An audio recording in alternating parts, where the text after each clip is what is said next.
মহান আল্লাহর প্রতি বিশ্বাস ও আস্থা এটা যতক্ষণ সনদে অন্তর্ভুক্ত না হবে, সংবিধানে না থাকবে, ওই রকম জালিয়াতিপূর্ণ তাগুতি সনদের পক্ষে গণভোট দেওয়ার অধিকার সুযোগ মুসলমানের না। এখন আবার ফেকরা বাজছে, গণভোট চাই। কি চাই? ইউটিউবার তোমরা মনোযোগ দিয়ে শোনো, ভুল কোনো ক্যাপশন করবা না। এখন হচ্ছে গণভোট। কেউ বলতেছে গণভোট আগে, কেউ বলতেছে গণভোট পরে। আমি বলি বর্তমান সনদের পক্ষে গণভোট দেওয়াই তো জায়েজ না, হারাম কাজ। কারণ এখানে ধোঁকাবাজি হয়েছে। স্বাক্ষর করার আগে সনদে যা ছিল, স্বাক্ষর করার পর জালিয়াতি ঢুকে গেছে। দলিল যদি স্বাক্ষরের সময় একটা থাকে, স্বাক্ষরের পর আরেকটা হয়, ওই দলিল কি সঠিক দলিল না জাল দলিল? এই জুলাই সনদ জাল হয়ে গেছে। স্বাক্ষর করার আগে সেখানে উল্লেখ ছিল মহান আল্লাহর প্রতি বিশ্বাস ও আস্থার কথা ছিল, স্বাক্ষরের পর সনদে মহান আল্লাহর প্রতি বিশ্বাস ও আস্থার কথা নাই। এই রকম জালিয়াতিপূর্ণ তাগুতি সনদের পক্ষে কোন মুসলমান গণভোটে অংশ নিতে পারে না।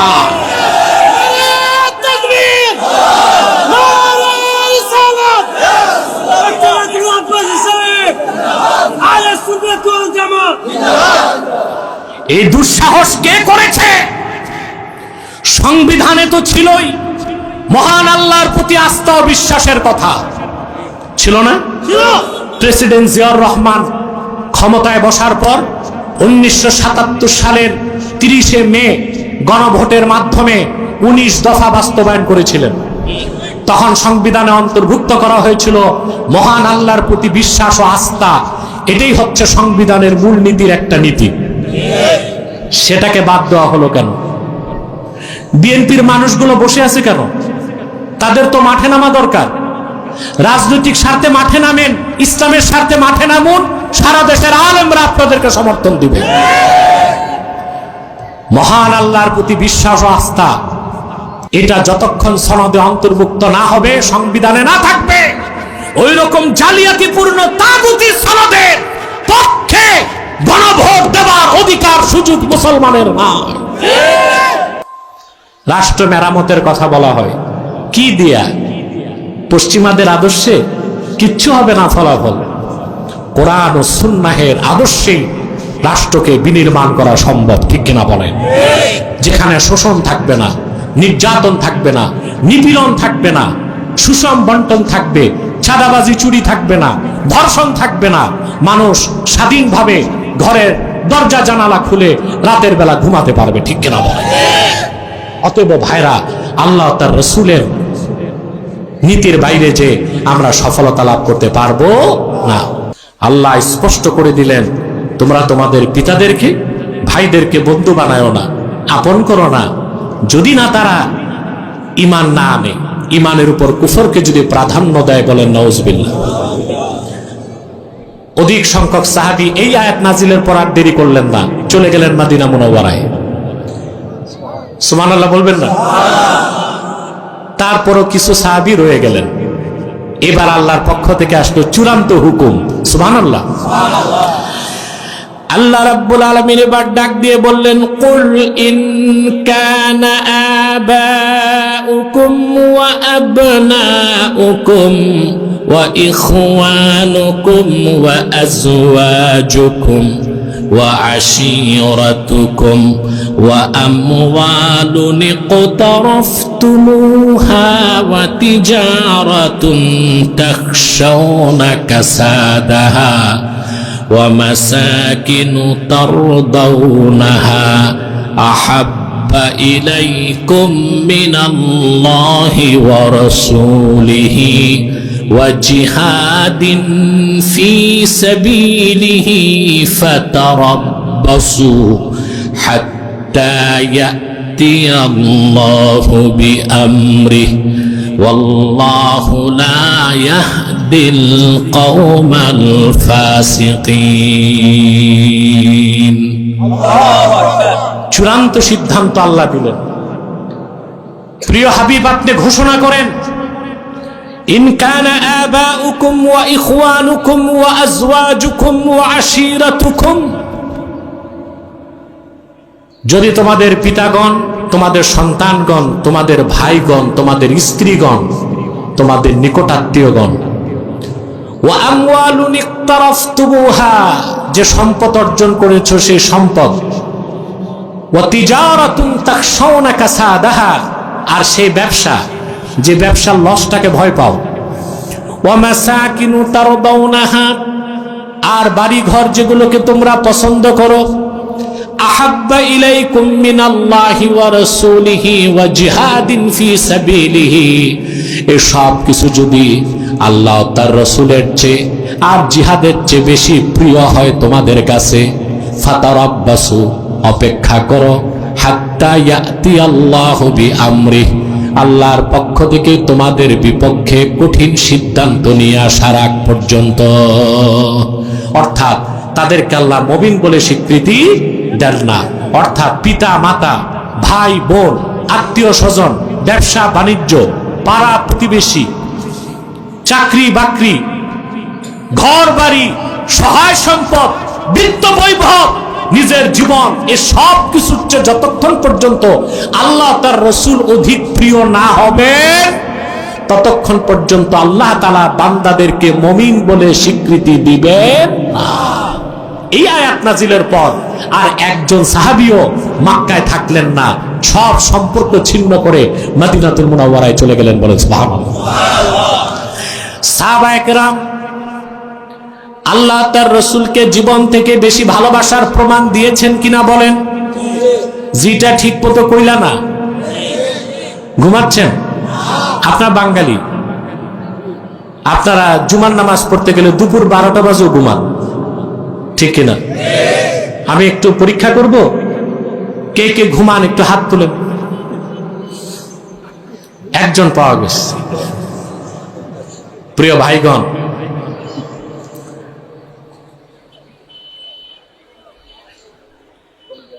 আপনাদের বাদ জোহর কয়টার থেকে শুরু হয়? আসরের আগ পর্যন্ত বাদ জোহর নাকি? তাই তো। কেন? দুপুর 12টার পরই তো বাদ জোহর। কিন্তু লোকজন এখন আসতেছে, আমি আসার পর আসছে 12 আনা লোক। তার মানে বাঙালির টাইম টেবিল ঠিক নাই। ভাবছে যে যানজট রোডে আকাশও আবার জামে টামে পড়ে কিনা হুজুর, টাইম ঠিক নাও থাকতে পারে, এরকমই ভাবছে মনে হয়। প্রিয় ভাইরা শুনতেছেন, সাহাবায়ে কেরাম জীবনের চেয়ে বেশি আল্লাহ তার রাসূলকে ভালোবাসার প্রমাণ দিয়েছেন কিনা? আমি একটা দৃষ্টান্ত দিচ্ছি।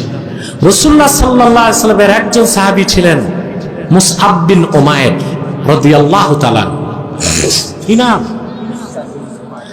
মুসআব ইবনু উমাইর রাদিয়াল্লাহু তাআলা। কি রকম ধনী মানুষ ছিলেন? আসমাউর রিজালের কিতাবে এসেছে মুসআব ইবনু উমাইর যেমন ছিলেন সুন্দর তেমন ছিলেন ধনী।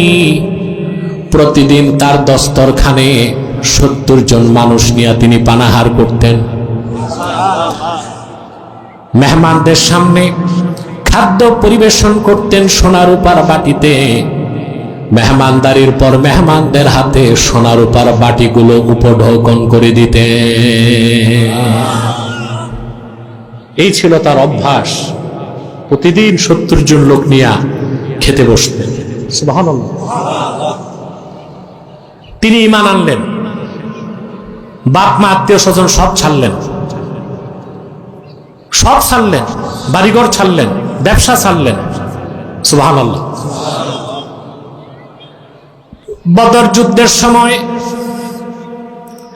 মুসআব বিন উমাইর যুদ্ধ করেছেন আল্লাহর হাবিবের পক্ষে।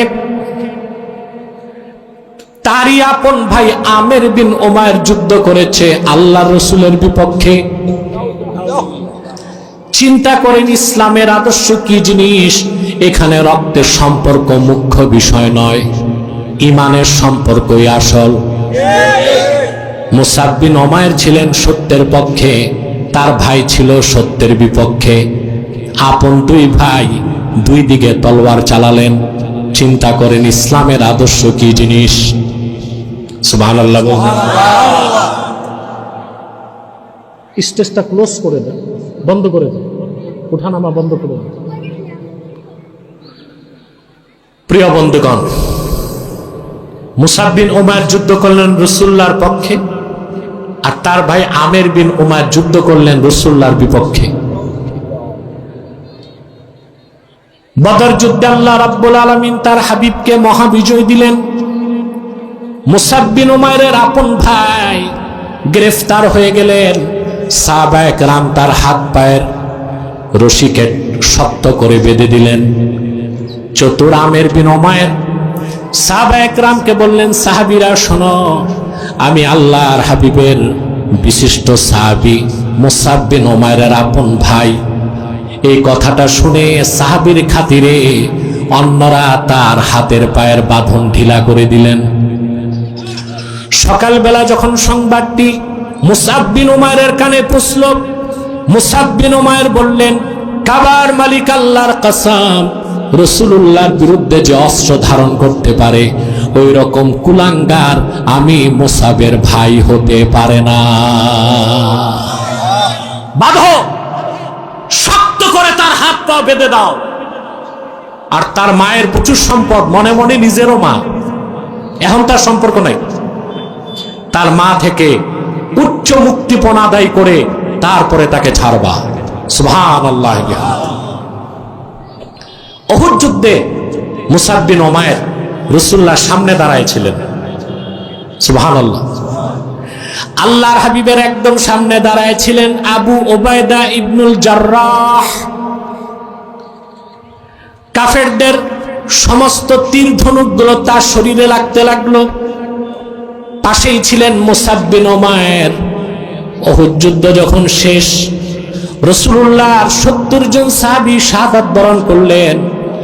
লাশগুলোকে যখন সারি সারি রাখা হলো, আল্লাহর হাবিব এসে মুসাব বিন উমাইরের লাশের সামনে দাঁড়ালেন। সাহাবায়ে কেরামকে বললেন, সাহাবীরা, এই দেখো আমার মুসআব, ওয়ালাকাদ রাআইতুহু ওয়া আলাইহি বুরদানে লা তুরাফু কিমাতুহুমা। এই মুসাবের শরীরে এমন দুটো মূল্যবান চাদর আমি দেখেছি যার মূল্য কত কারো জানা ছিল না।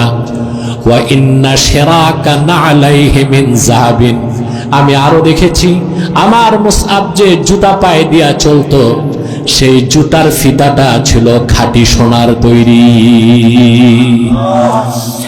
সেই মুসাব তার ধন সম্পদ, ব্যবসা বাণিজ্য সবকিছু উৎসর্গ করে দিলেন। শেষ মুহূর্তে আল্লাহ তার হাবিবের ভালোবাসার প্রমাণ দিতে যে জীবনটাও দিয়ে দিলেন। সুবহানাল্লাহ বলবেন না? এখান থেকে একটা শিক্ষা নিব, আমরা নিব। একটা শিক্ষা আগে নিছি, সেটা কি? ইসলাম ছাড়া কল্যাণ ও মুক্তির কোনো ব্যবস্থা নাই। এখন দ্বিতীয় শিক্ষা হচ্ছে আমাদের সবকিছুর ঊর্ধ্বে ঈমান এবং ইসলাম। আল্লাহর হাবিবের ভালোবাসায়, আল্লাহর ভালোবাসায়, ঈমান রক্ষায় জীবন দেবার প্রস্তুতি রাখতে হবে মুসলমানদেরকে।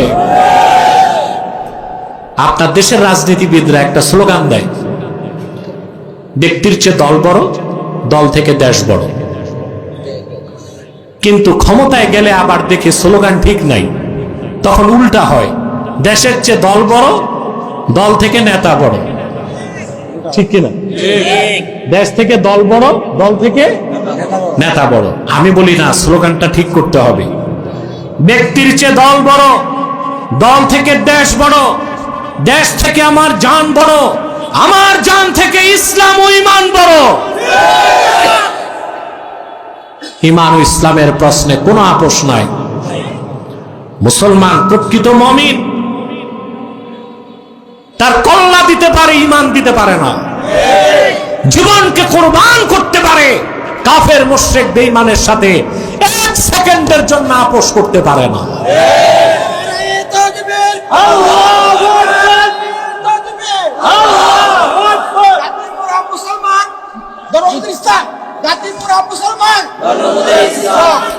প্রিয় বন্ধুগণ, আল্লাহ করিম এই শিক্ষাটা রাখবো তো। জীবনের চেয়ে বড় কি? ইসলাম, ঈমান। আল্লাহ তার হাবিবের ভালোবাসা জীবনের চেয়ে বেশি যতক্ষণ না হবে ততক্ষণ পর্যন্ত ঈমান ও ইসলামের ভালোবাসা জীবনের চেয়ে বেশি হতে পারে না। আমার প্রিয় ভাইরা, তাহলে বক্তব্যের এই পর্যায়ে আমরা কি শুনছি? যদি আল্লাহকে কেউ ভালোবাসতে চায়, আল্লাহকে পেতে চায়, পরকালে নাজাত চায়, দুনিয়াতে কল্যাণ চায়, মুহাম্মদ সাল্লাল্লাহু আলাইহি সাল্লামের অনুসরণের বাইরে কোনো ব্যবস্থা নাই। সুবহানাল্লাহ। রাসূলুল্লাহর ইত্তেবা অনুসরণটাই ইসলাম, ঈমান, শরীয়ত, তরিকত, হাকিকত, মারিফত। রাসূলুল্লাহর অনুসরণের বাইরে কোনো ইসলাম নাই, ঈমান নাই, শরীয়ত নাই, তরিকত নাই, মারিফত নাই। আছে মাইরের পথ। আছে কি? রাসূলুল্লাহর ইত্তেবা অনুসরণটাই তো ইসলাম। এই জটিল বিষয়টা আমি সহজ করে বুঝাচ্ছি। আল্লাহর হাবিবের অনুসরণটাই ইসলাম, ঠিক না? রাসূলুল্লাহ যেটা আদেশ করেছেন, আল্লাহ সেটা ফরজ করে দিয়েছেন। তিনি যা নিষেধ করেছেন, আল্লাহ হারাম করে দিয়েছেন। তিনি যা পছন্দ করেছেন, আল্লাহ দিন বানায় দিয়েছেন। তিনি যা অপছন্দ করেছেন, আল্লাহ সেটা বদ্দিন বানায় দিয়েছেন। আমি একটা দৃষ্টান্ত দিচ্ছি। বুখারী শরীফ কিতাবুল ঈমানের হাদিস। রাসূলুল্লাহ সাল্লাল্লাহু আলাইহি ওয়াসাল্লাম হিজরত করে মক্কা থেকে মদিনাতুল মুনাওয়ারায় যাওয়ার পরে 16 কি 17 মাস রাসূলুল্লাহ সাল্লাল্লাহু আলাইহি সাল্লাম বাইতুল মুকাদ্দাসের দিকে নামাজ পড়েছেন। সুবহানাল্লাহ বলবেন। কিন্তু রাসূলুল্লাহ সাল্লাল্লাহু আলাইহি ওয়াসাল্লাম যতদিন মক্কায় ছিলেন, তিনি নামাজে দাঁড়াতেন এমন ভাবে সামনে কাবাও থাকতো, বাইতুল মুকাদ্দাসও থাকতো। কিন্তু মদিনা মুনাওয়ারায় যাওয়ার পর শুধু বাইতুল মুকাদ্দাসের দিকেই ফিরে নামাজ পড়তে হতো। কিন্তু রাসূলুল্লাহর দিলের টানটা ছিল কাবার প্রতি। সুবহানাল্লাহ। রাসূলুল্লাহর মনটা চাইতো কাবা যেন কিবলা হয়। একবারও মুখে কথাটি বলেন নাই, শুধু আকাশের দিকে তাকাতেন। সুবহানাল্লাহ। আল্লাহ তাআলা ডাক দিয়ে বলেন, ক্বাদ নারা তাকাল্লুবা ওয়াজহিকা ফিস সামা। প্রিয় হাবিব, বারবার আপনি আকাশের দিকে তাকান, আমি আল্লাহ তা লক্ষ্য করি। কোরআনের আয়াত থেকে বোঝা যায় রাসূলুল্লাহ বারবার আকাশের দিকে তাকাতেন। রাসূলুল্লাহ নূরের চেহারাটা দেখে আল্লাহ বারবার খুশি হতেন। কিছুদিন পর দেখা গেল কিবলা পরিবর্তন হয়ে গেল। রাসূলুল্লাহ সাল্লাল্লাহু আলাইহি ওয়াসাল্লাম মসজিদটির বর্তমান নাম যুল কিবলাতাইন, দুই কিবলার মসজিদ। সেখানে সাহাবায়ে কেরামকে নিয়ে আসর নামাজ পড়তেছিলেন। আল্লাহর হাবিবের 2 রাকাতের পর তিনি যখন রুকুতে গেলেন, আল্লাহ ওহী নাজিল করে বললেন, ফাওয়াল্লি ওয়াজহাকা শাতরাল মসজিদিল হারাম। প্রিয় হাবিব মুহাম্মদ সাল্লাল্লাহু আলাইহি ওয়াসাল্লাম, এখন থেকে আপনি আপনার চেহারাটা কাবার দিকে ঘুরিয়ে নেন। রাসূলুল্লাহর মন চাইলো কাবা হোক কিবলা, আল্লাহ তাই করে দিলেন। সুবহানাল্লাহ বলেন। রাসূলুল্লাহ সাল্লাল্লাহু আলাইহি ওয়াসাল্লাম বলেছেন, আল হাজ্জু আরাফা, হজের সবচেয়ে বড় কাজ আরাফায়। সুবহানাল্লাহ। হজের ফরজ কয়টা? 3টা। একটা হচ্ছে তাওয়াফে জিয়ারত, কাবাগর তাওয়াফ, এটা ফরজ। আরেকটা হচ্ছে মুহরিম, ইহরাম বাঁধা। 3 নাম্বার হচ্ছে উকুফে আরাফা, আরাফায় থাকা। হজের ব্যাপারে আল্লাহ তাআলা বলেন, ওয়ালিল্লাহি আলান নাসি হিজ্জুল বাইতি মান ইসতাতাআ ইলাইহি সাবিলা। মানুষদের মধ্যে যারা ঈমানদার তাদের উপর ফরজ করা হয়েছে কাবার হজ। কিন্তু আপনাদের কাছে আমার প্রশ্ন, বুঝে থাকলে জ্ঞান দিয়া উত্তর দিবেন। হজের দিন হচ্ছে জিলহজের 9 তারিখ। জিলহজের 9 তারিখ লক্ষ লক্ষ হাজি কি কাবার চত্বরে থাকে না আরাফায়? কারণ রাসূলুল্লাহ বলেছেন আল হাজ্জু আরাফা, হজের সবচেয়ে বড় ফরজ আরাফায়। সেটাকেই আল্লাহ হজের 3 ফরজের বড় ফরজ বানায় দিয়েছেন। সেজন্য জিলহজের 9 তারিখ কেউ কাবার চত্বরে থাকে না, সব আরাফার ময়দানে চলে যায়।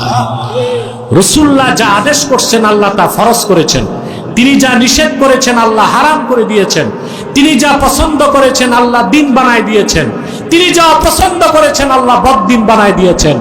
রাসূলুল্লাহর অনুসরণের বাইরে কোন দিন নাই, ইসলাম নাই, শরীয়ত নাই, ঠিক কিনা বলেন? আগে কয়টা শিক্ষা নিছি, এখন একটা শিক্ষা। যখন যে শিক্ষা দরকার আমি বলে দেই, যেন আলোচনা থেকে উপকৃত হতে পারেন আপনি, ঠিক আছে না ভাই? এখানে শিক্ষা হচ্ছে যে ইসলাম একটাই, মুহাম্মদ সাল্লাল্লাহু আলাইহি সাল্লাম আল্লাহর পক্ষ থেকে যে জীবন বিধান এনেছেন সেটাই একমাত্র ইসলাম, ওইটার বাইরে কোনো ইসলাম নাই। এটা কেন বললাম? আমাদের দেশে কিছু বুদ্ধিজীবী এখন আছে, বিগত জালেমের যুগে 16 বছর দেখছি একরকম বুদ্ধিজীবী, ওগুলো ছিল নাস্তিক বুদ্ধিজীবী। আর এখন দেখতেছি কিছু বুদ্ধিজীবী আস্তিক বুদ্ধিজীবী, কিন্তু মুসলমান না। আস্তিক কিন্তু মুসলমান না। এরা আমার দেশের যুবকদের মগজ ধোলাই করতেছে, বলে আমরা ইসলাম বিশ্বাস করি, তবে সুফিবাদী ইসলাম, পলিটিক্যাল ইসলাম বিশ্বাস করি না, রেডিক্যাল ইসলাম বিশ্বাস করি না। তাহলে বোঝা যায় ইসলামের ভার্সন আছে নাকি? নাউজুবিল্লাহ বলবেন। ইসলামের ভার্সন আছে, ইসলামের প্যাটার্ন আছে। মানুষ যেটা বানায় সেটার ভার্সন থাকে, মানুষ যেটা বানায় সেটার প্যাটার্ন থাকে, ঠিক না? কিন্তু যেটা আল্লাহর পক্ষ থেকে এসেছে সেই ইসলাম তো একটাই, তার কোনো ভার্সন নাই, তার কোনো প্যাটার্ন নাই, ঠিক কিনা বলেন? ইসলামী রাজনীতির কথা বললে বলে এটা পলিটিক্যাল ইসলাম, জিহাদের কথা বললে বলে এটা রেডিক্যাল ইসলাম। না, ইসলামকে ভাগ করা যাবে না, ইসলাম একটাই। রাসূলুল্লাহ যেটা আল্লাহর পক্ষ থেকে এনেছেন সেটাই ইসলাম, আর ওই ইসলামের মূল সনদ হচ্ছে, চিল্লায় বলতে হবে সুবহানাল্লাহ। প্রিয় ভাইরা, মনোযোগ দিয়ে কথাগুলো শোনার চেষ্টা করুন। ইসলামী রাজনীতি পূর্ণাঙ্গ ইসলাম নয়, তবে পূর্ণাঙ্গ ইসলামের অংশ। জিহাদ ফি সাবিলিল্লাহ পূর্ণাঙ্গ ইসলাম নয়, পূর্ণাঙ্গ ইসলামের অংশ। তরিকত, তাসাউফ, ইলমে মারিফত পূর্ণাঙ্গ ইসলাম নয়, পূর্ণাঙ্গ ইসলামের অংশ। ইসলামকে ভাগ করা যাবে না, ইসলামের কোনো ভার্সন নাই, কোনো প্যাটার্ন নাই। পুরনো ইসলাম, নতুন ইসলাম, এইরকম ভাগ করার সুযোগ নাই। মুহাম্মদ সাল্লাল্লাহু আলাইহি সাল্লাম আল্লাহর পক্ষ থেকে ১৫০০ বছর আগে যে পূর্ণাঙ্গ জীবন বিধান এনেছেন, শরীয়ত এনেছেন, সেটাই একমাত্র ইসলাম, আল্লাহর মনোনীত জীবন বিধান। মনে থাকবে? আকীদা দুরস্ত করতে হবে। আকীদা যদি ঠিক না থাকে, নামাজ, রোজা, জিকির, ফিকির, হাল আর ফালে কোনো কাজ হবে? আকীদা মজবুত করতে হবে, দৃঢ় করতে হবে, একদম পরিচ্ছন্ন হতে হবে আকীদার প্রশ্নে। এই ক্ষেত্রে কোনো বক্রতা, কোনো অস্পষ্টতার কোনো সুযোগ নাই। প্রিয় ভাইরা, রাসূলুল্লাহ সাল্লাল্লাহু আলাইহি ওয়াসাল্লামের অনুসরণের বাইরে কোনো ইসলাম নাই, আল্লাহকে পাওয়ার কোনো ব্যবস্থা নাই। আমার প্রিয় ভাইয়েরা, সেজন্য আল্লাহ রাব্বুল আলামিন কোরআন কারীমের যত জায়গায় আল্লাহ নিজের আনুগত্যের কথা বলেছেন, সঙ্গে তার হাবিবের আনুগত্যের কথাও বলেছেন। 32 নম্বর আয়াতে আল্লাহ পাক বলেন, কুল আতিউল্লাহ ওয়ার রাসূল ফাইন তাওয়াল্লাউ ফাইন্নাল্লাহা লা ইউহিব্বুল কাফিরিন। রাসূলুল্লাহর অনুসরণটা ঐচ্ছিক না আবশ্যিক? জোরে বলতে হবে, আবশ্যিক। এখানে চুজ, মুসলমানের পছন্দের কোনো সুযোগ নাই। আমি কোন আদর্শ নিব, কোন তরিকা মানব? মুসলিম হতে হলে বিষয়টা ঐচ্ছিক নয়, আবশ্যিক। রাসূলুল্লাহর আনুগত্যকে মস্তক পেতে নিতেই হবে, আল্লাহর আনুগত্যকে মেনে নিতেই হবে, ঠিক কিনা বলে? যারা আল্লাহ তার রাসূলের আনুগত্য মেনে নিবে না, আল্লাহ তাদের কাফের বলেছেন। কি বলেছেন? যদি তারা মুখ ফিরায় নেয়, আল্লাহ তাআলা কাফেরদেরকে ভালোবাসেন না।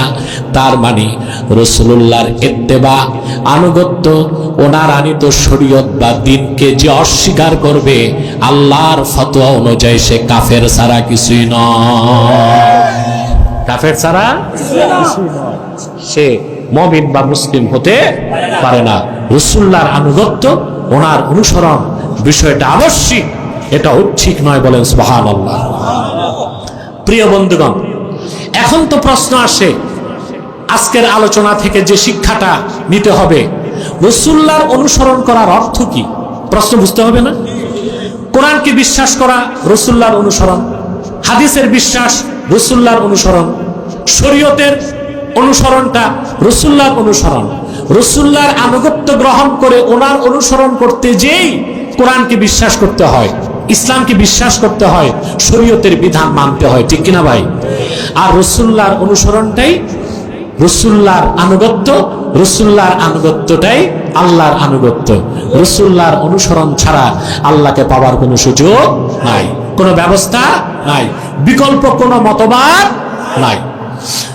রাসূলুল্লাহর অনুসরণ করার মানে হচ্ছে, পূর্ণাঙ্গ অনুসরণের অর্থ হচ্ছে আল্লাহর হাবিব মুহাম্মদ সাল্লাল্লাহু আলাইহি ওয়াসাল্লাম ১৫০০ বছর আগে যে সুন্নাত রেখে গেছেন, জীবনের সকল ক্ষেত্রে, ব্যক্তি জীবনে, সমাজ জীবনে, রাষ্ট্র জীবনে, সাংস্কৃতিক জীবনে, শিক্ষা জীবনে, সংসার জীবনে, পারিবারিক জীবনে, পররাষ্ট্রনীতিতে, স্বরাষ্ট্রনীতিতে, আইন ও আদালতে, পোশাক আশাকে, শিক্ষা সংস্কৃতিতে, ইবাদত বন্দেগীতে, সকল ক্ষেত্রেই রাসূলুল্লাহর রেখে যাওয়া সুন্নতের অনুসরণ করতে হবে। ঠিক কিনা বলেন? সুন্নাহ, সুন্নাহ, ইসলামের গোটা অস্তিত্বই সুন্নাহর উপর নির্ভরশীল। সুন্নাহকে বাদ দিলে আপনি মুসলিম হতে পারবেন না। বাংলাদেশে ইহুদিদের একটা নতুন ফেরকা বের করছে, আহলে কোরআন দাবিদার। এরা কোরআন মানে, হাদিস মানে না। এতদিন তো শুনতেন আহলে হাদিস মানে কোরআন হাদিস মানে, মাযহাব মানে না। তাদেরকে আমরা বাতিল মনে করি। কিন্তু যারা আহলে কোরআন দাবিদার, শুধু কোরআন মানে, হাদিস মানে না, তারা বাতিল না, তারা খাঁটি কাফের। সুন্নাহ বা হাদিস অস্বীকার করে মুসলমান হওয়া যায় না। আপনি সুন্নতকে অস্বীকার করলে তো ইসলামই থাকে না। থাকে? আজকে যোহর নামাজ কয় রাকাত পড়ছেন? জোরে বলতে হবে। যোহর নামাজের কথা কোরআনে আছে, কিন্তু 4 রাকাতের কথা কি আছে? ফজর কয় রাকাত? 2 রাকাত। আসর কয় রাকাত?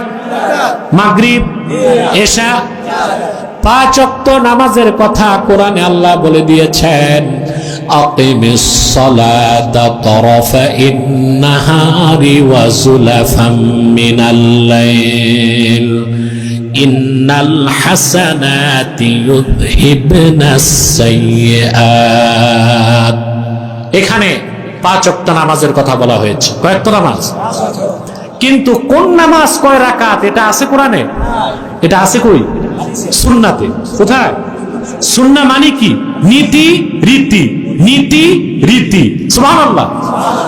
রাসূলুল্লাহ সাল্লাল্লাহু আলাইহি সাল্লাম নির্ধারণ করে দিয়েছেন, যোহর 4, আসর 4, মাগরিব 3, এশা 4, ফরজ 2, ফজর 2। আল্লাহ তাআলা কিয়ামত পর্যন্ত এই নামাজগুলো এই রাকাতে পড়া উম্মতে মুহাম্মাদের উপর ফরজ করে দিয়েছেন। তাহলে সুন্নাহকে বাদ দিলে মুসলমান হবার কোনো অপরচুনিটি নাই, সুযোগ নাই। সুবহানাল্লাহ বলবেন না? সুবহানাল্লাহি বিহামদি। জীবনের সকল ক্ষেত্রে সুন্নাহর অনুসরণ করতে হবে।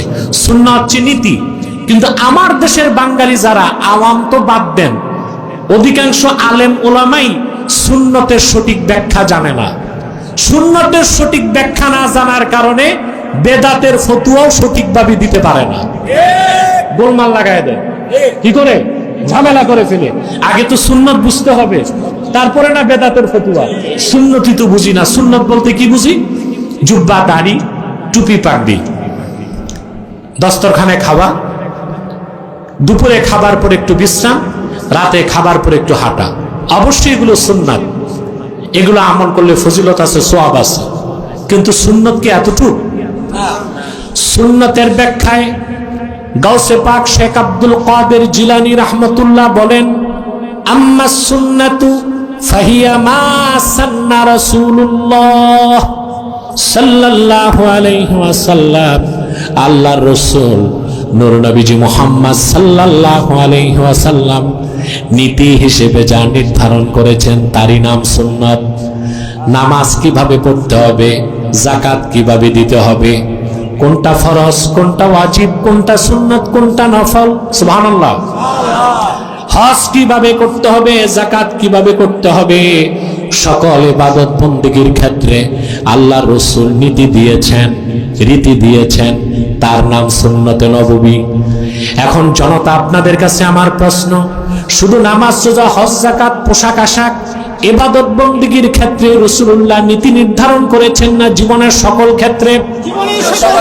রাজনীতি কেমন হবে, পররাষ্ট্রনীতি কেমন হবে, শিক্ষানীতি কেমন হবে, সংস্কৃতি কেমন হবে, নেতা নির্বাচন পদ্ধতি কেমন হবে, যুদ্ধনীতি কেমন হবে, দেওয়ানি কেমন হবে, ফৌজদারি কেমন হবে, জীবনের সকল ক্ষেত্রে উঠা বসা, চলাফেরা, পোশাক আশাক, চলন বলন, সকল ক্ষেত্রে আল্লাহর হাবিব ১৫০০ বছর আগে নীতি নির্ধারণ করে দিয়েছেন।